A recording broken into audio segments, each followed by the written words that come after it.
Hey guys, welcome back to Get Motivated and Fit TV. I made it, day 7 of Correctional Officer Week. Finally, last video.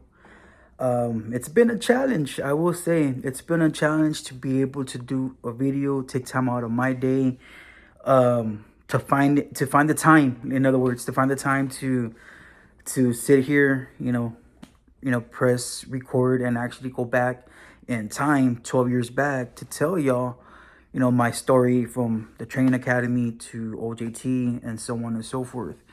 Now, there's a couple things that I forgot to mention.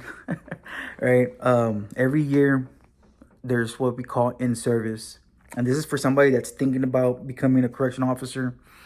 Every year, once you hit your year, you'll get that notification to that you're going to be going to in service.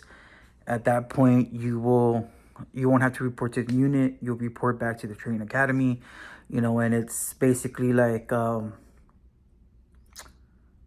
review on the policies, procedures, if there's been any updated changes.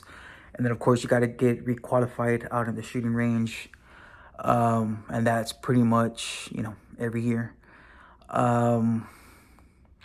Another position that I didn't mention was a suicide watch.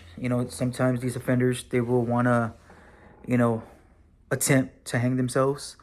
So, by policy, that rover, administers chemical agents, calls the ICS. In the event if this offender is, hanging or whatnot, cut him down, cut off that noose and, take him off to medical.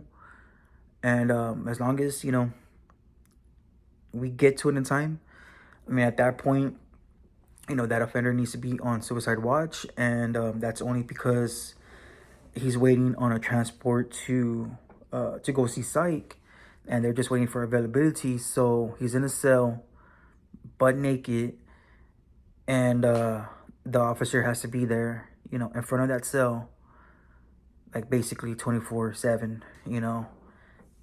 just keeping an eye on that offender, making sure that the offender doesn't do any harm on himself. So yeah, that's not an ideal job that anybody wants as a correctional officer, but it's part of it. Also, to the female officers, thank you for what y'all do, especially because, as I mentioned, it's not, this job isn't for everybody. It takes a certain individual. But for the female officers, I'm sure y'all can relate. I'm sure y'all have y'all stories where as soon as y'all get up in that picket, or even then, right, even before the picket, y'all are just doing your rounds. And these offenders, they're like sweet talking all that mess. And then once you go up in that picket, they're standing in front of their door. They put that towel up and turn off that light. And it's like, it sucks, right? It sucks for the female officers, but at the end, it's like, you know what? Write those code 20s. Keep these offenders in restriction. Don't let them slide. And my advice, next time around, go do a cell search. Take some shit away. Let them know that you're not gonna tolerate that, right?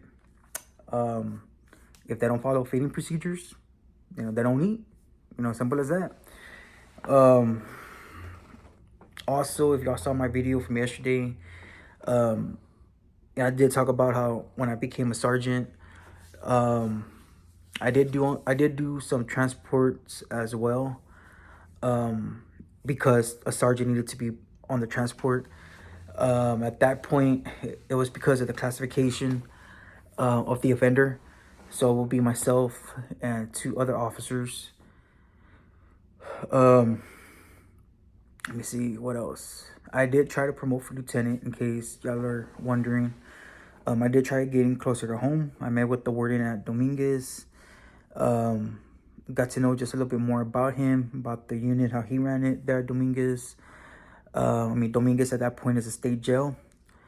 I ended up staying at Connolly, and I did interview, but the advice that I was given from another lieutenant was that if I'm ready to take that next step, you know, it's a commitment. He mentioned, I mean, at this point, like, this is going to be your baby. This is going to be your wife. You're going to be married to the prison. You know, you can be coming in early. You can be, leaving late, coming in on your day off. But this is going to be your baby. You know, if you're ready for this commitment, then by all means, you know, you know, you're ready. But yeah, it's, I interviewed, and the ones who got elected or selected, I was just like, wow. At that point, I kind of felt like when it came to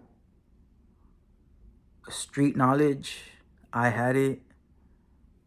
But in this instance, I guess it had to do, in my opinion, it had to do with book smarts or policy, right? Because I kind of felt like, wow, like, like, y'all are gonna pick them over me. And I'm like, But again, it was just my opinion.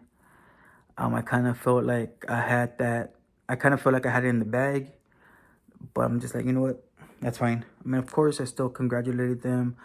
But it just kind of like, especially this one individual, because it was like the stuff that he would do seemed shady, even as an officer. So the fact that he promoted from sergeant and then to lieutenant, just kind of like, But, anyways, let me see what else. Okay, so as crazy as everything is, how everything sounds, as I've been telling y'all my story, a couple days ago, I actually had a serious conversation with my ex-wife, and she finally told me the reason why she left me. And as crazy as it sounds, it's like the prison did change me, and I didn't know it. I didn't know it because, yeah, I was working pretty much like 6 days, 12-hour shifts, sometimes longer if I had to stay, late. So, but at that time, like, I didn't have the right mindset. At that time, I wasn't going through personal development. So, yeah, the prison did consume me, and all I wanted to do, and I didn't even know it, I was so distant from her and from the kids that I was there physically, but mentally and emotionally I was somewhere else. And all I remember were all the times that I spent with her and the kids, but this happened before I was at the prison.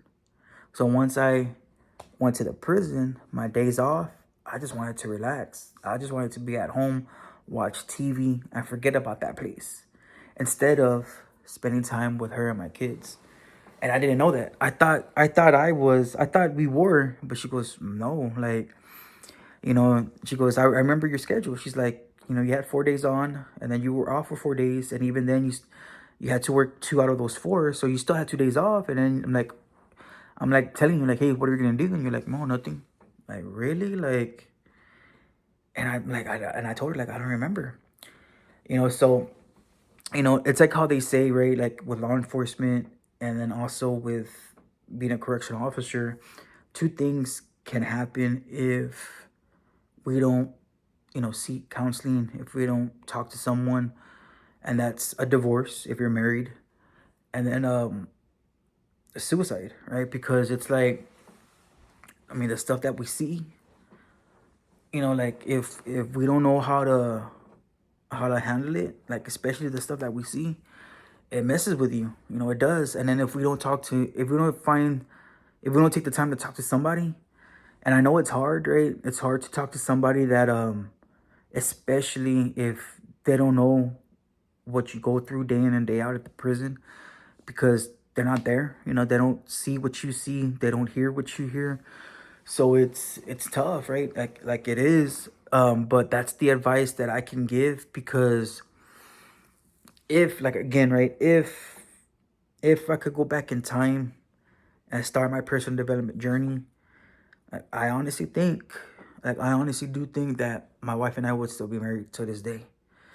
Um, but the prison did change me, and I didn't know it, like it did. So, that's, I mean, take it for what it is. If it's advice, um, but if you need to talk to somebody, you know, I'm sure the resources are there at the unit. Um, but by all means, um, especially if you feel like mentally, it's taking a toll on you. Don't wait to the last minute, right? Once going through what I went through as far as like with a divorce, don't wait to the last minute to like finally like make a change, like, or to talk to someone. I mean, my divorce happened because, again, right, like, I had my faults. Um, you know, I mean, we were on the rocks, we were on thin ice. We had our problems, but at the end, it was like, um, I took what we had for granted. But I just didn't know that, after her and I talked a couple days ago, like, I can honestly say, like, yeah, you know what, like, it made sense that the prison did change me. But I'm gonna close out with this, in honor of Correctional Officer Week. I'm just gonna read off of what I found on the internet, and two I've heard about from the time I started in training. Um, and it's Correctional Officer Marie Johnson. She was murdered on July 16th, 2015, at the Robertson Union in Abilene. She was found unresponsive in a storage room, and it was later determined that her inmate worker had assaulted her.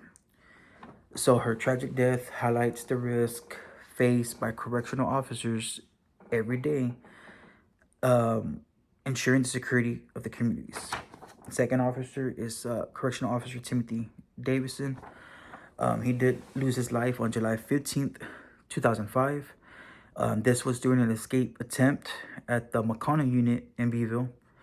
He was shot and killed by an inmate who was trying to break out of the facility. Officer Davison's bravery, commitment to the public safety are remembered by his colleagues and loved ones. And then Correctional Officer Susan Canfield was tragically killed in the line of duty on December 17, 2007. She was supervising her inmates at the Robertson unit when she was attacked by an inmate. Despite her efforts to protect herself, she did succumb to her injuries. Her dedication to maintaining safety within the prison system remains an enduring legacy. So even though it was just these three, the fact is that it's still three, right?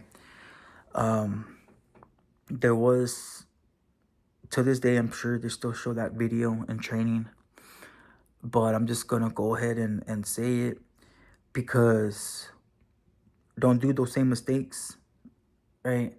In the video, this inmate, he's not wanting to go back to the house. He's in the day room.